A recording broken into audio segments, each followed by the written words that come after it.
Gone Bay is part of the Podcut family of podcasts.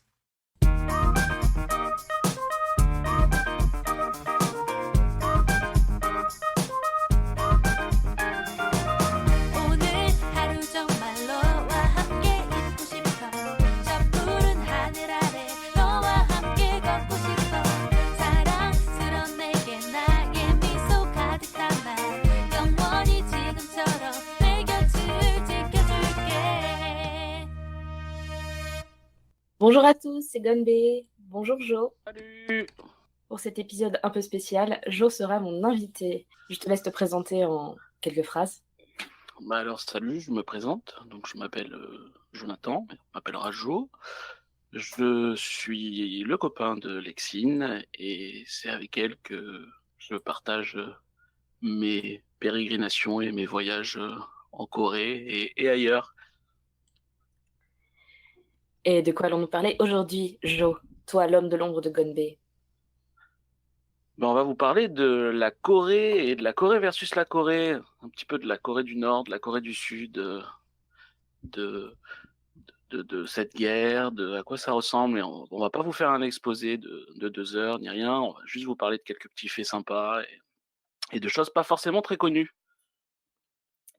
C'est vrai que plus de 30 ans après la chute du mur de Berlin le 9 novembre 1989, il reste encore un reliquat de la guerre froide quand même, on peut en parler, le 38e parallèle nord, où, enfin, c'est quand même assez fou de se dire que c'est encore là, c'est la guerre froide, et c'est un des endroits où les États-Unis et l'URSS ont pu se friter en toute impunité, et c'est les Coréens compris. Mais du coup, finalement, moi je me dis, parler de Corée versus Corée, c'est pas intéressant si on parle pas un petit peu de la France, même le pays du fromage et de la baguette. On n'en parle pas assez, je trouve, au quotidien. Et c'est parce qu'en fait, pendant notre voyage, c'était un peu rigolo, On a on un a petit peu visité un découvert peu, ça en fait. et il y avait le mémorial de la guerre des deux Corées, qui est un très beau musée sur la guerre, un peu étrange de se dire c'est un mémorial, et la première chose qu'on voit quand on arrive, c'est des chars d'assaut, des fusils mitrailleurs, des canons, des avions et des hélicoptères d'assaut.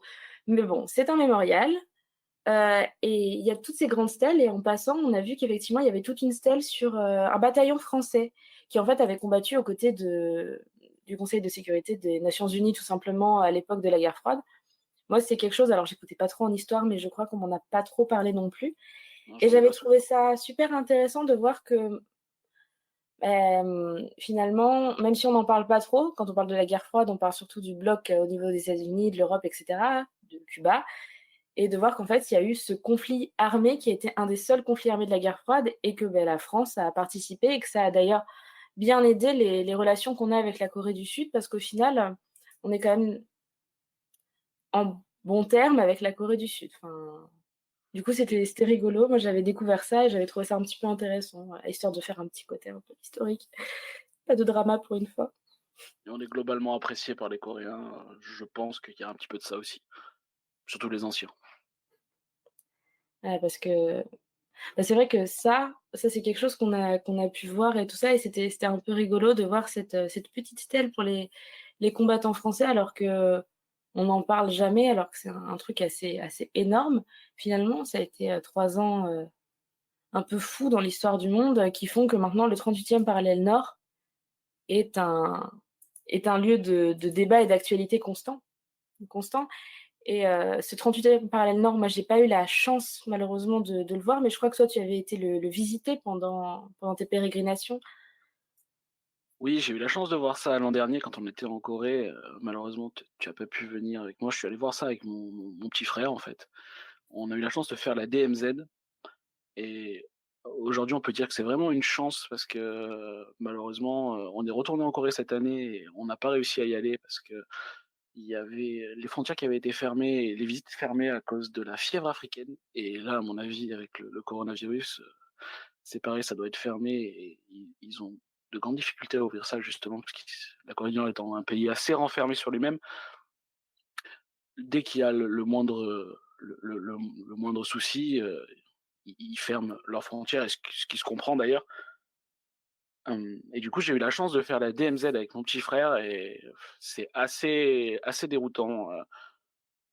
déjà, on comprend de suite que c'est pas une partie de rigolade, quoi. Vous arrivez dans un bus, vous passez quelques checkpoints, 3 ou 4 de tête, où à chaque fois on vérifie vos passeports, vous êtes obligé de passer par des guides. On vous oblige à donc on vous dit bien: «Ne prenez pas de photos, prenez des photos quand je vous dis, faites attention dans les bus», tout ça. Vous êtes assez stressé, vous arrivez sur une grande esplanade où on vous dit: «Bah, voilà, c'est là». Vous avez des petits casiers, vous rentrez toutes vos affaires à l'intérieur et là on vous dit: «Bah, maintenant vous allez descendre dans les mines». Et en fait, on vous explique que les Coréens du Nord ont fait des tunnels. Alors, il y en a quelques-uns qui ont été découverts. Heu, Ils en estiment qu'il y en a une vingtaine, mais il y en a 4 qui sont vraiment qui ont vraiment été découverts par les Sud-Coréens. Et donc à partir de là, vous descendez dans les tunnels et là, c'est un petit peu l'exploration, quoi. Vous avez l'impression d'être dans un film, en fait. Vous êtes, presque accroupi, vous vous retrouvez, donc dans des tunnels, à à presque ramper, jusqu'à arriver à dans un c'est un boyau, hein, ni plus ni moins. Vous arrivez au bout et on vous dit: «Beh, voilà, là, vous êtes sous la frontière» et vous avez une petite lucarne qui vous montre, l'autre côté, en fait. Et donc c'est assez particulier comme visite, mais c'est très, très sympa et c'est un petit peu, ça fait un petit peu de dark tourisme en soi, mais c'est très cool. Et donc après vous ressortez et à partir de là, beh, on vous amène, on vous amène donc dans un observatoire, qui qui vous permet d'observer, un petit peu, un petit peu la Corée du Nord. Ça fait alors certes, ça fait un petit peu, animal de foire, hein, ça fait un petit peu zoo, vous les observez de loin avec des jumelles et tout ça. On on vous explique un petit peu, beh, ce qui se passe, ce qui s'est passé et la chose très intéressante, dans tout ça surtout, c'est que le on vous explique surtout que les Sud-Coréens ont aucune haine envers les Nord-Coréens parce qu'en fait, ils comprennent bien que, bah, ils sont comme eux, en fait, ils se retrouvent là parce que c'est comme ça et la population, elle y est pour rien et s'il y a des soucis, c'est parce que, beh, en fait, c'est quelque chose qui les a dépassés et c'est un petit peu le problème des Américains et des Russes et des Chinois et tout le monde s'est mis là et voilà. Exactement. D'ailleurs, Julien parle de l'observatoire et des faux villages, bah, qu'on a vu. Moi, j'ai pu le voir parce que j'ai vu la frontière nord, dans l'autre sens. Effectivement, c'est assez étrange quand on voit un joli village fantôme très organisé, très beau, et à côté, nous, on a pu voir un vrai village et il y a eu cette remarque un peu étrange du guide qui était: «Si vous avez de la chance, vous verrez des enfants jouer au foot, devant les maisons». Ce qui, en soi, est un peu étrange, ça fait un petit peu: «Et si vous avez de la chance, vous allez voir, sortir de sa tanière la hyène et vous la verrez peut-être manger son repas». C'est un petit peu, ouais, ça faisait un petit peu le zoo du coup de se dire: «Ah, il y a vraiment un vrai village de Nord-Coréens». La remarque d'un guide sud-coréen. Mais je pense que c'est un peu l'attraction aussi que de pouvoir observer, ces Et habitants aussi secrets. d'ailleurs, si ça vous intéresse, on a réussi à prendre quelques photos et donc là, c'était la JSA. Donc la JSA, c'est La ce qu'on est allé NLL. voir cette année. NLL, pardon, excusez-moi. La NLL qu'on a eu la chance de voir cette année, qui est en fait, c'est la Northern Limit Line. C'est juste, c'est au milieu d'une rivière, en fait, et ça limite les 2 pays par la mer. Et à partir de là, c'est là où on voit, les villages fantômes et tout ça aussi. Et on a eu la chance de pouvoir faire quelques photos, c'était un petit peu compliqué parce que c'était via les jumelles et tout ça, donc c'est pas très, très, très, très sympa comme photo, mais on arrive à voir et à imaginer un petit peu le truc. Et du coup, on les mettra sur les réseaux de Gonbei, si ça intéresse des gens pour voir. Mais enfin, en tout cas, la JS, la NLL était moins intéressante en soi parce qu'il y a moins de choses, mais il y a des petits facts qu'on ne savait pas et qu'on a appris aussi. Par exemple, moi j'ai appris en faisant un petit peu des recherches, tout ça, qu'il y a eu une guerre du crabe en fait dans cette zone-là. C'est c'est encore en cours en fait et cette partie-là est une zone de pêche assez importante, pour les 2 pays et c'est quelque chose de très poissonneux et il y a beaucoup de crabes pour le coup. Je ressens vraiment beaucoup de faire une blague graveleuse, hein, avec cette guerre du crabe, mais vas-y, continue. Ouais, je vois où tu veux en venir. Heu, mais et du coup, il y a donc il y a des vrais affrontements, militaires qui se sont passés dans cette zone-là, justement, justement à cause de ça. Enfin, en tout cas, nous, si on pourrait vous conseiller quelque chose, ce serait, bah, si, vous avez possibilité de faire la DMZ, de la faire absolument parce que c'est quand même quelque chose à voir. On s'étale pas trop sur le sujet parce que je pense, enfin, j'en suis même certain qu'on on en parlera, on en parlera un peu plus en profondeur, avec Alex, sur un épisode un peu plus complet, disons. Mais, il y a des choses, vraiment très intéressantes et vraiment c'est très intéressant parce que je pense que c'est un des derniers endroits au monde où il y a ce genre de choses et et c'est ouvert au public sans être ouvert au public. Alors comme je vous dis, c'est un petit peu particulier parce que c'est macabre un petit peu, c'est un petit peu particulier, c'est pas quelque Je dirais chose, pas macabre, je dirais plutôt, ouais, c'est décalé. Ouais, c'est un peu comme visiter un musée, en fait, sauf qu'on n'est pas sur des archives. Parce qu'on est quand même sur un voilà, no ouais. man's land où ils ont réussi à avoir des espèces rares de faune et de flore tellement, tellement ils ont figé cet endroit du globe. Cet endroit du globe qui est quand même figé depuis 1953, ce qui est énorme, ce qui est énorme. D'ailleurs, c'est ce qui nous a un petit peu interpellés. Tu te rappelles, quand on était dans notre bus, pour la NLL cette année, où vous vous retrouvez à rouler au milieu de champs et vous avez des oiseaux, à perte de vue, en fait, et vous avez des oies sauvages, énormément d'oies. Tu te rappelles, il y avait plein d'oies et justement parce qu'étant donné qu'il y a cette partie de No Man's Land, en fait, beh, les c'est un petit peu un retour à c'est ça qui est paradoxal, c'est un retour à la nature, en fait. Étant donné qu'il y a pas d'hommes, bah, c'est les animaux qui ont repris un petit peu leurs droits et vous vous retrouvez avec, bah, des animaux sauvages et tout ça qui migrent forcément autour, hein, de ces zones-là et du coup, c'est un des seuls points positifs, dirons-nous de ça, en fait. Mais même si bon, c'est toute proportion gardée. Oui, après, on est quand même sur une zone un peu, bah, le problème, c'est que c'est une zone un peu fausse. Par exemple, la Northern Line Limit, la NLL dont on parle, c'est complètement une zone qui est connue pour des faux villages. C'est-à-dire, voilà, c'est de la même façon qu'AliExpress est connu pour ses faux produits, cet endroit est connu pour ses faux villages. C'est quand même un endroit un peu particulier, mais on a eu la chance en allant visiter cette, NLL au final où on a surtout vu, du bus. Ils nous ont mis dans le bus pour éviter la déception de ne pas avoir vu la zone démilitarisée, une jeune Ouais, nord-coréenne qui avait réussi enfin une jeune coréenne en fait qui avait réussi à s'échapper de la Corée du Nord pour aller à la Corée du Sud ouais. et qui était donc passée par, comme on peut s'y attendre, par la Chine, qui a vécu une aventure qui serait digne d'un film Ah, on peut en parce faire un film, que ouais, effectivement, ouais. on parle d'une jeune fille et ça c'est très intéressant. De toute façon, cette jeune fille, le deal, c'est que, elle nous a expliqué que sa famille restait en vie tant qu'elle ne racontait pas sa vie et évidemment, elle la raconte à tout le monde. Du coup, il y a juste son nom qui n'est pas dit, on n'a pas le droit de la prendre en photo, mais globalement, elle, parle à tout le monde, sur tous les réseaux Ah, qu'elle peut pour pouvoir vraiment dire ce qui s'est passé et ce qui se passe en Corée du Nord et quelle aventure elle a traversée. Parce qu'il y a pas que la Corée du Nord où ça a pas été facile. Quand elle est passée en Chine, elle s'est retrouvée elle a failli être vendue à des trafiquants d'humains qui voulaient la marier à des hommes de 4 fois son âge, et cetera, et cetera. Elle a fini par, rejoindre, l'ambassade coréenne et elle se retrouvait en Corée du Sud, où il s'est passé quelque chose de très chouette. C'est qu'en fait, un Coréen qui arrive en Corée du Sud, même s'il vient de la Corée du Nord, c'est considéré comme un citoyen coréen. voilà. Donc on lui donne, Automatiquement, le il a la passeport, nationalité, ouais. voilà. Donc bon, ça a pas été facile parce que quand elle nous raconte, qu'elle s'est échappée, enfin, c'est terrible de dire qu'elle s'est échappée dans la nuit, et qu'elle s'est retrouvée une jeune fille elle était avec une amie, une autre fille.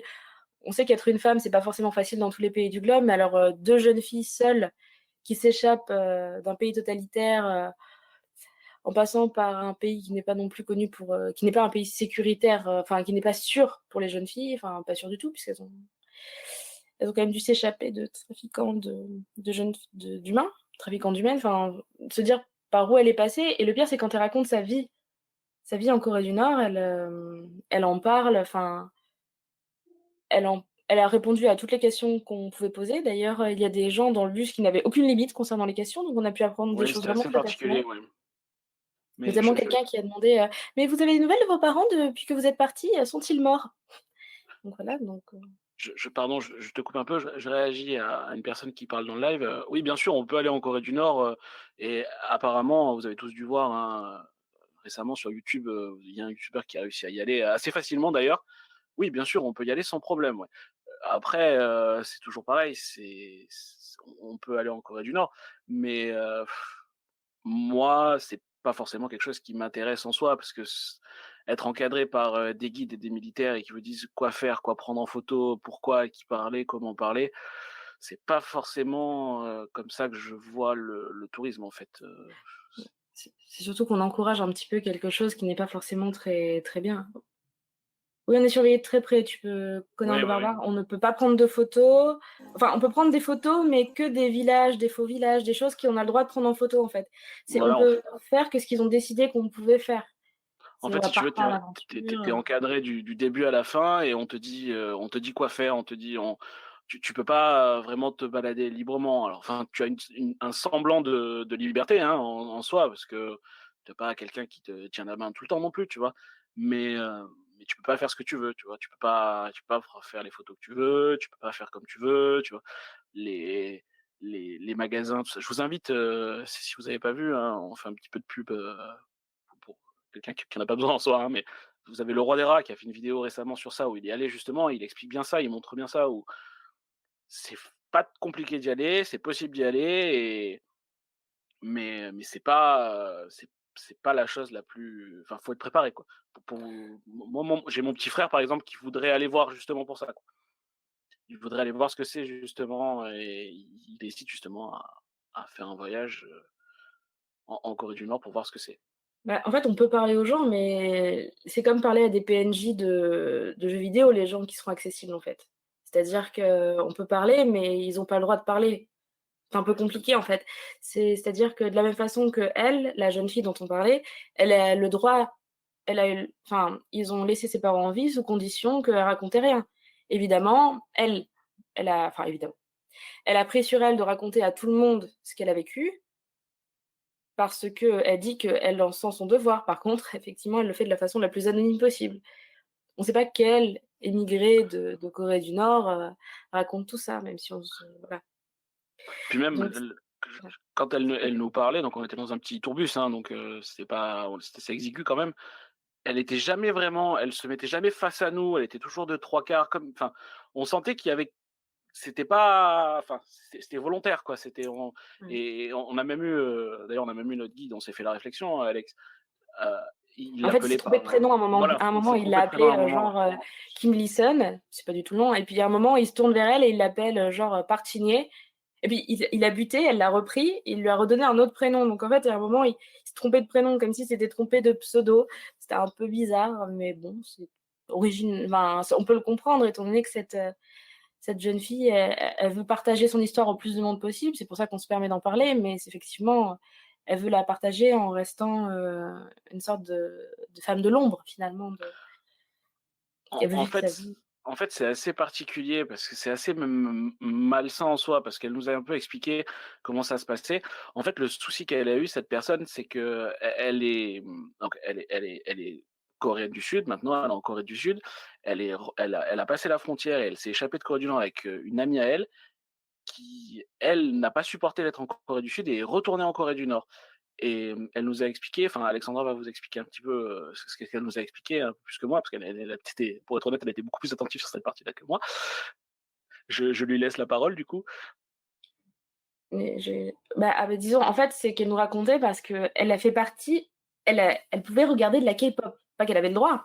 C'est qu'elle avait réussi à récupérer des vidéos de K-pop un petit peu sous le manteau, la prohibition. Elle avait réussi à récupérer un téléphone parce qu'en fait, elle avait la chance d'habiter très près de la frontière chinoise parce qu'on le rappelle, la Corée n'est pas une île. Et elle habitait tellement près de la frontière chinoise qu'en fait, elle avait arrivé à récupérer des produits de contrebande, un téléphone, elle avait réussi à récupérer des vidéos, donc elle regardait de la K-pop. C'est un truc un peu dingue de se dire que des images qu'on nous matraque au quotidien, enfin, on peut pas sortir dans la rue en Corée du Sud sans entendre de la K-pop tout le temps, sans avoir des images qui sont matraquées sur la moindre bouteille. On a des photos de chanteurs, d'acteurs. elle le récupérait en contrefaçon pour pouvoir avoir du contenu culturel, pour pouvoir avoir droit à autre chose que les 2 chaînes ou 3 chaînes de télé auxquelles ils ont droit en Corée du Nord, genre une chaîne la semaine et ils ont droit à 1 ou 2 autres chaînes de plus le week-end et si jamais on essaye de capter les chaînes étrangères, c'est la peine de mort. Enfin, c'est-à-dire que même des simples vidéos, c'était sous le manteau. C'est-à-dire, ils meurent de faim là-bas, ils ont pas de riz, ils ont pas de viande, ils mangent que des légumes et un peu d'œufs. Par exemple, un plat typique de Corée, ça s'appelle le kimbap. En gros, c'est la version coréenne, littéralement, du nori-maki japonais. Et ben eux, ils ont pas l'algue nori, ils ont de l'œuf à la place, mais ils ont pas la viande ni le riz dedans, alors que littéralement, kimbap, ça veut dire kim, l'algue nori, pap, le riz. Et ben, leur kimbap, il n'y a ni l'algue, ni le riz, ni la viande, il n'y a que des légumes et de l'œuf.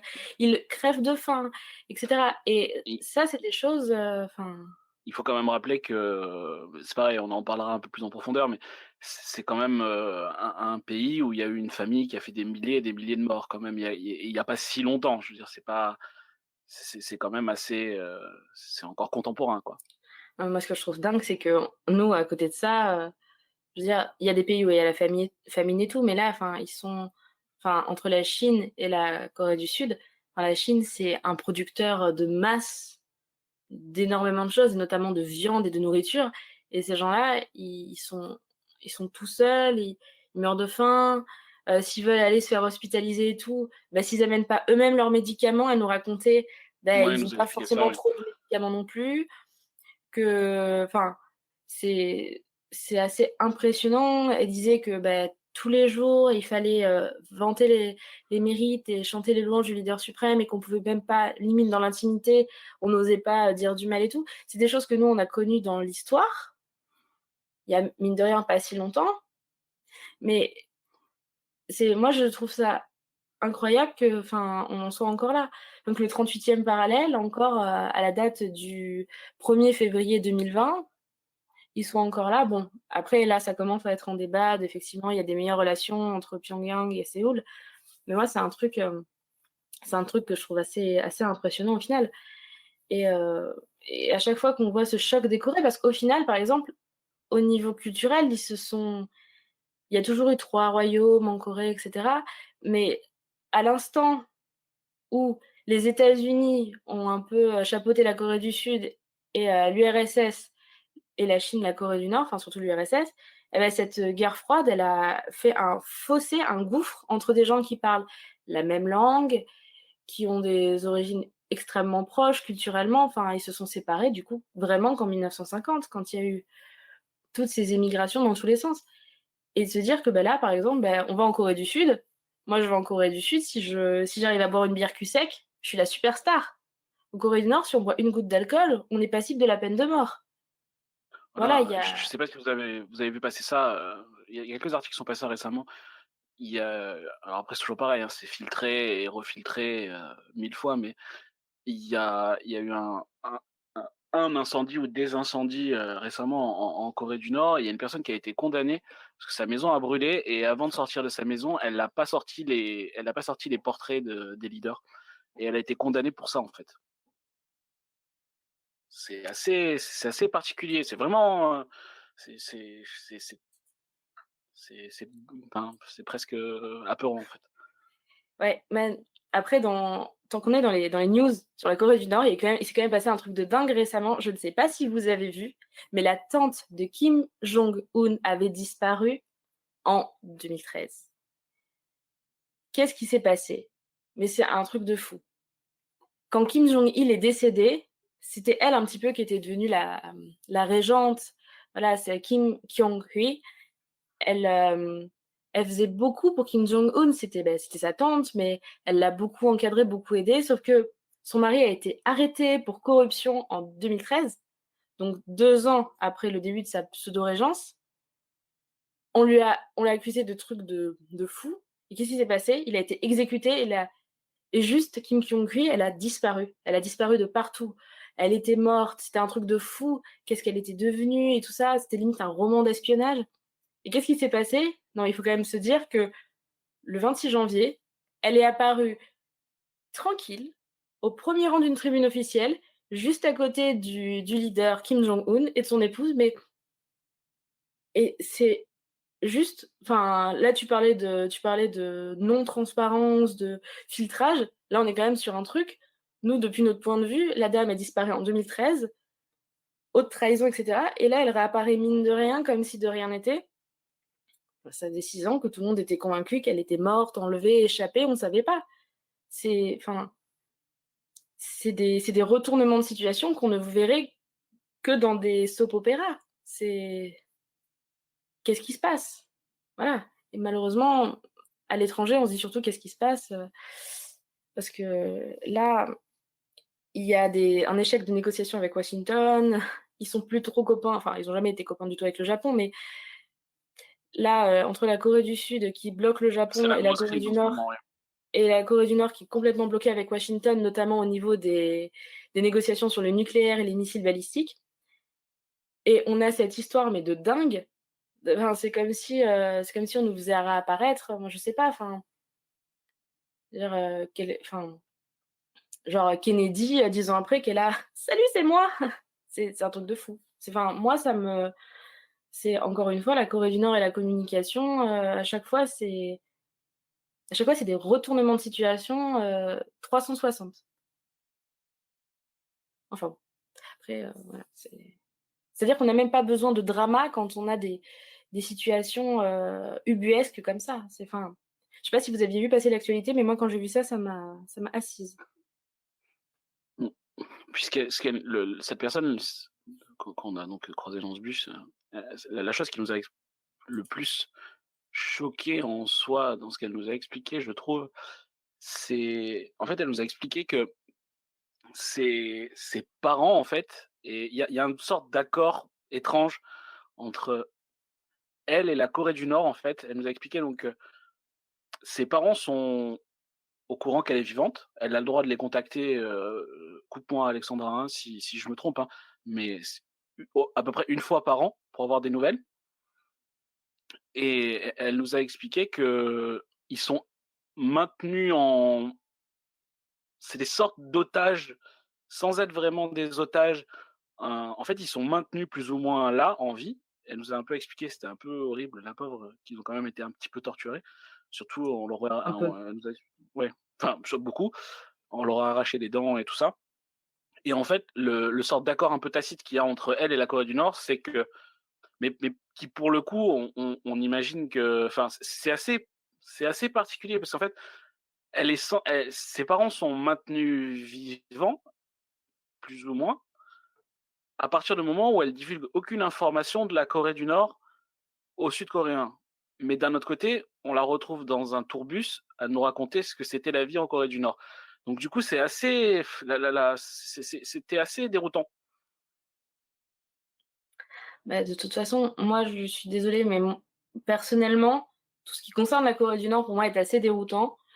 Voilà, bon, on arrive au bout de notre temps imparti, mais globalement, voilà, on a abordé un peu, moi, les choses qui m'ont le plus marquée dans ce que j'ai vu ces derniers temps. Après, si vous voulez vraiment, si vous voyagez en Corée, n'hésitez vraiment pas, si vous pouvez visiter la DMZ, certes, mais sinon, allez au mémorial des guerres de Corée. Là, pour le coup, c'est une visite gratuite où vous allez pouvoir déjà vous rendre compte un peu de ce qui s'est passé et qui nous éloignera de nous, ce qu'on sait de la Corée du Nord, c'est-à-dire que Kim Jong-il, l'ancien leader, Le avait leader écrit suprême. 1500 livres dans ses 3 ans à l'université et 6 opéras, que voilà, qui Ouais, il aurait appris s'injectait à du sang conduire de à 3 vierge, ans. qu'il a inventé le Il y a plein de burger.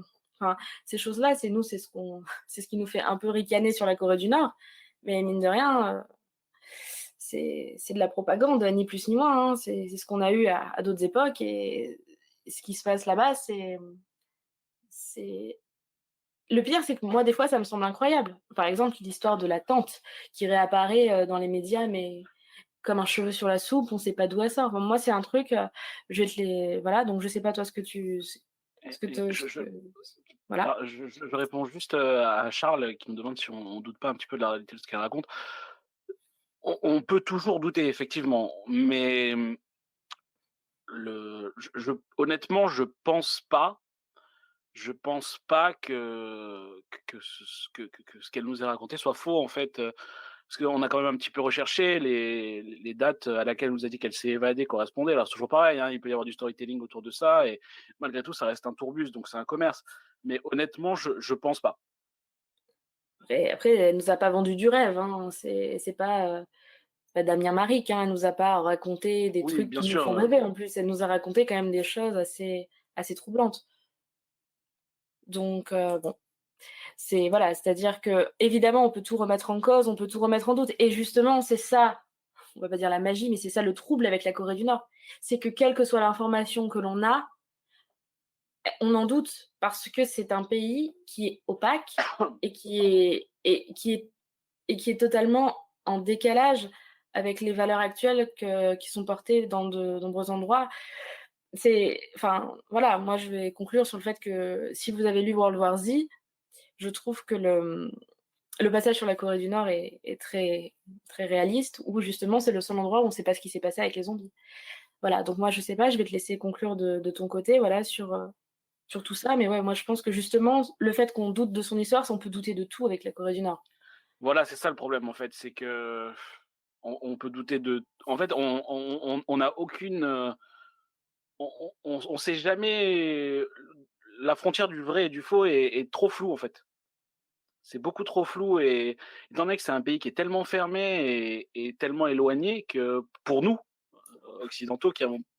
En fait, la Corée du Nord, je pense que c'est un des seuls pays où, si on ne s'y intéresse pas directement, enfin, c'est pas quelque chose, en dehors des attaques et des conflits en ce moment, il n'y a pas, c'est pas quelque chose qui intéresse la masse non plus. Donc c'est pour ça, c'est toujours pareil, il faut s'y intéresser pour pouvoir vraiment démêler le faux du vrai et tout ça, et c'est assez compliqué aussi.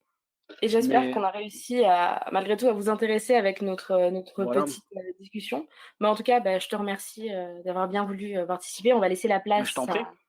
à vite un truc sur Netflix, un truc à mater sur Netflix, pardon, je sais plus parler, désolée. Mais de toute façon, bon, il faut savoir que déjà, Gonbei, ça parle pas que de la Corée du Nord et tout ça, hein, et de la guerre, hein, c'est beaucoup plus joyeux en général, hein. Mais Ouais. on fera quand même quelque chose de plus construit. Là, c'était vraiment un petit peu, c'était plus sous le cadre du live, hein, donc pour échanger Ouais. avec les gens et tout ça. Mais on fera quelque chose d'un peu plus construit et complet, certainement en podcast prochainement. Bah, merci beaucoup et puis bah, on va conclure là-dessus. Merci à tous les gens qui sont intervenus dans le chat, c'était super cool. Et on fait plein de bisous et à bientôt sur Gonbei. À bientôt, bisous. 수줍게 웃은 너의 미소를 보면 그렇게 난 알아버렸지 어색하기만